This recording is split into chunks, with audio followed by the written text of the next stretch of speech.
C'est un petit bip qui vient s'ajouter aux sonorités de la forêt. Le signe que Maëlle Beauvir est passée par là, à la recherche de ses balises disséminées. Quand on pointe ce boîtier électronique, ça permet de savoir exactement le temps qu'on a mis pour aller d'un point A à un point B. Et donc l'idée, c'est vraiment de savoir courir tout en regardant une carte aussi, parce qu'on ne regarde pas toujours nos pieds en même temps. Donc c'est vraiment un équilibre à trouver. Une alliance de la réflexion et de l'effort que la briviste de 24 ans apprécie, tout comme le fait de courir sur des terrains plus variés les uns que les autres, en forêt, en ville, à la campagne, partout. Au-delà de la pratique, c'est vraiment intéressant d'être dans la nature. Moi, c'est quelque chose que j'apprécie beaucoup et que je valorise aussi dans mes études et dans mon travail. Depuis que je suis en équipe de France, moi, l'international, c'est quelque chose, c'est mon quotidien, et de voyager dans de nouveaux territoires, nouveaux terrains et des différentes cultures aussi, c'est quelque chose qui est très intéressant. Car Maëlle Beauvir fait partie des meilleures Françaises en course d'orientation. En équipe nationale depuis 2011, elle a intégré le pôle France à Lyon où elle fait aussi ses études.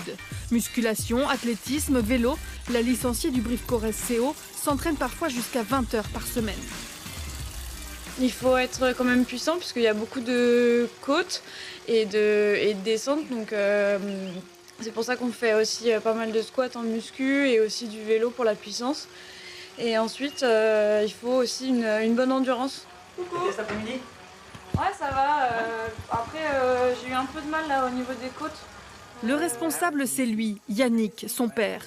Passionné et compétiteur, il a transmis son goût pour ce sport à toute sa famille. Depuis que Maëlle a commencé la course d'orientation à l'âge de 6 ans, il a vu sa fille progresser encore et encore.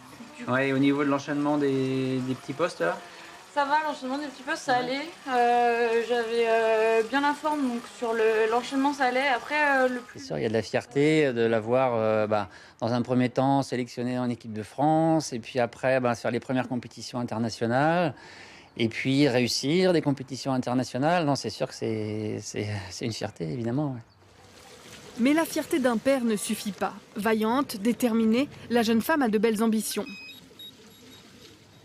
À plus long terme, j'aimerais avoir une médaille, et encore mieux une médaille d'or en championnat du monde, et encore mieux en relais, puisque c'est ce qui m'anime de courir pour une équipe.